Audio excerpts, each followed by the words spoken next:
Sempre e por toda parte há afirmação e negação, não apenas nos indivíduos, mas na humanidade como um todo. Essa é uma lei mecânica e não pode ser diferente. Ela opera em todo lugar e em todas as escalas, no mundo, nas cidades, nas famílias, na vida íntima de um indivíduo. Uma parte afirma, outra nega. Essa é uma lei objetiva e todos são escravos dela. Apenas os que ficam no meio são livres. Ao conseguir isso, escapamos dessa lei geral. Mas como escapar? É muito difícil. Não somos fortes o bastante e por isso nos submetemos. Somos fracos, somos escravos. Mas se tentarmos, existe a possibilidade de nos libertar, de modo lento, gradual, mas com firmeza. Do ponto de vista objetivo, isso significa ir contra essa lei, contra a natureza. Mas podemos fazê-lo, porque existe uma lei de ordem diferente. Recebemos outra lei de Deus. O que é preciso para atingirmos a liberdade? Consideremos a opção aparente entre ciência e religião. O que uma afirma, a outra nega e vice-versa. Reflito com profundidade sobre essa questão, raciocinando da seguinte maneira. Sou um homem insignificante. Vivi apenas 50 anos, enquanto a religião existe há milhares de anos.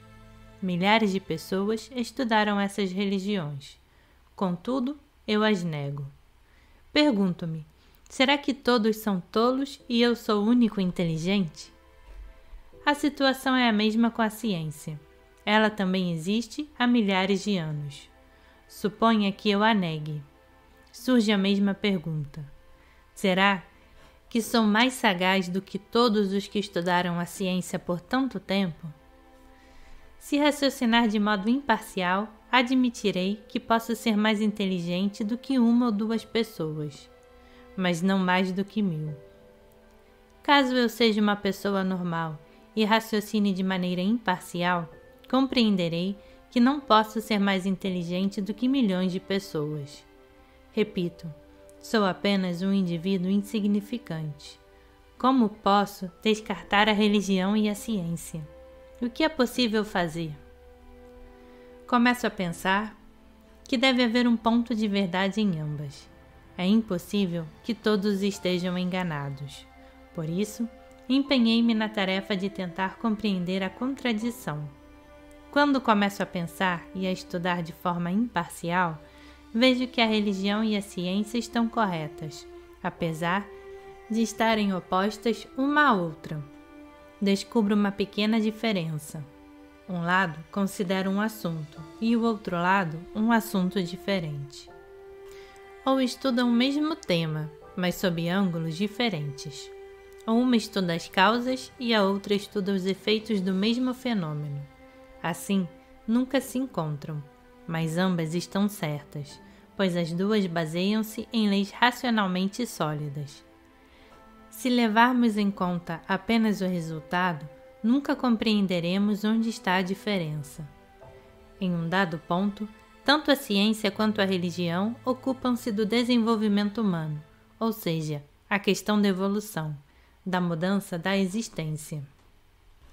O homem contém em si mesmo essa possibilidade, mas é importante compreender desde o início que a evolução, de certo modo, contraria a lei geral. Para o indivíduo, a evolução é o desenvolvimento de sua própria capacidade de se libertar da dependência de influências externas. Apenas esse tipo de desenvolvimento, esse tipo de crescimento, representa a evolução real da humanidade. Salvo isso, não pode haver evolução humana. Com efeito, a humanidade como um todo não progride nem evolui. O que parece ser progresso ou evolução nada mais é do que uma modificação superficial, a qual pode ser contrabalançada por modificações correspondentes na direção oposta a qualquer momento. A fim de compreender a lei da evolução possível ao homem, antes precisamos compreender que, pelo menos, no que diz respeito à natureza, essa evolução não é necessária além de certo ponto. Mais precisamente, a evolução da humanidade corresponde à evolução do planeta, mas o planeta evolui segundo ciclos temporais tão longos, de acordo com nossa perspectiva, que parecem infinitos. O tempo mais longo que podemos imaginar ainda é breve demais para que ocorram mudanças substanciais na vida do planeta e, consequentemente, na vida da humanidade. Como qualquer outra vida orgânica, a humanidade existe na Terra a fim de satisfazer as necessidades e os propósitos do planeta, exatamente como deveria ser para atender aos requisitos da Terra no presente momento. Somente um pensamento tão teórico e distante da realidade quanto o pensamento contemporâneo ocidental poderia ter tido a ideia de que a humanidade evolui separadamente da natureza, que a evolução humana pode ser compreendida como a conquista gradual da natureza. Isso é absolutamente impossível. Servimos aos fins da natureza, tanto na vida quanto na morte, evoluindo e involuindo. Ou, de modo mais preciso, a natureza nos usa da mesma maneira que usa os outros produtos da evolução e da involução, embora talvez com propósitos diferentes. Ao mesmo tempo, a humanidade como um todo nunca pode se separar da natureza, pois, mesmo que lutemos contra isso, nunca deixaremos de servir a seus fins. Na verdade, a evolução da humanidade como um todo, ou o desenvolvimento dessas possibilidades em um grande número de pessoas, não apenas é desnecessária para os fins da Terra e do mundo planetário, como seria nociva ou até fatal para a Lua, por exemplo. Entretanto, o potencial para evolução existe e pode ser realizado em indivíduos isolados com a ajuda de conhecimentos e de métodos apropriados. Como isso só pode servir aos interesses da própria pessoa, vai contra os interesses, por assim dizer, do mundo planetário. Cada um de nós precisa entender o seguinte: a evolução só é necessária para o indivíduo em si. Ninguém mais tem interesse nela. Ninguém é obrigado a nos ajudar. Por outro lado, as forças que se opõem à evolução de um grande número de seres humanos também se opõem à evolução individual. A pessoa em questão deve ser ousada e mais sagaz do que as outras. Uma pessoa pode ser mais sagaz, a humanidade não. Mais tarde, ficará evidente que esses obstáculos nos são úteis e teriam de ser criados propositalmente caso não existissem. Apenas com a superação de obstáculos é que podemos desenvolver as qualidades de que precisamos. Esse é o ponto central da visão correta da evolução humana. Não existe isso de evolução inevitável, mecânica. A evolução se dá como resultado de um esforço consciente. A natureza não tem necessidade nem desejo desse tipo de evolução. Na verdade, luta contra ele. A evolução pode ser necessária apenas para nós, se compreendemos nossa situação e a possibilidade de mudá-la. Se percebemos que temos poderes intocados e tesouros não vislumbrados.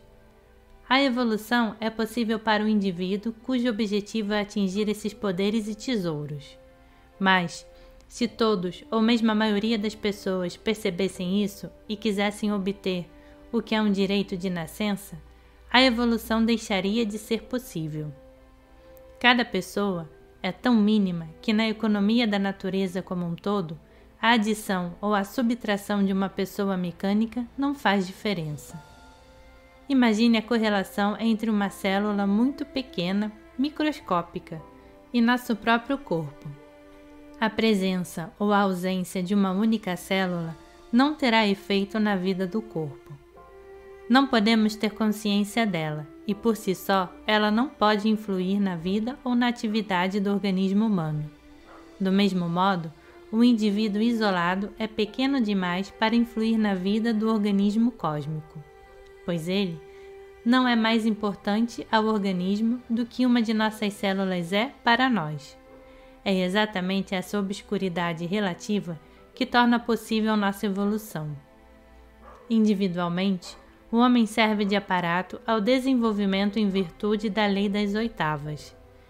A natureza nos fez com determinado propósito: evoluir.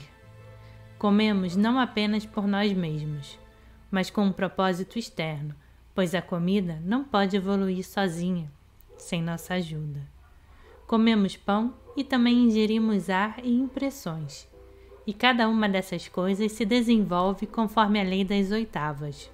O pão entra como dó, que contém a possibilidade e o impulso de passar para ré e mi sem ajuda.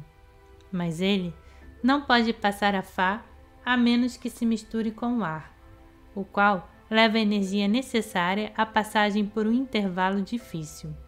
Depois disso, ele não precisa de ajuda até chegar ao si, mas depois não pode avançar por ele mesmo. Nossa meta é ajudar essa oitava a se completar. Si é o ponto mais elevado da vida animal comum, e é a matéria a partir da qual um novo corpo pode se formar. Nossa evolução é a evolução de nossa consciência. E a consciência não pode evoluir inconscientemente. Ela é a evolução de nossa vontade, e a vontade não pode evoluir sem querer. É a evolução de nosso poder de fazer, e fazer não pode ser o resultado de coisas que simplesmente estão feitas.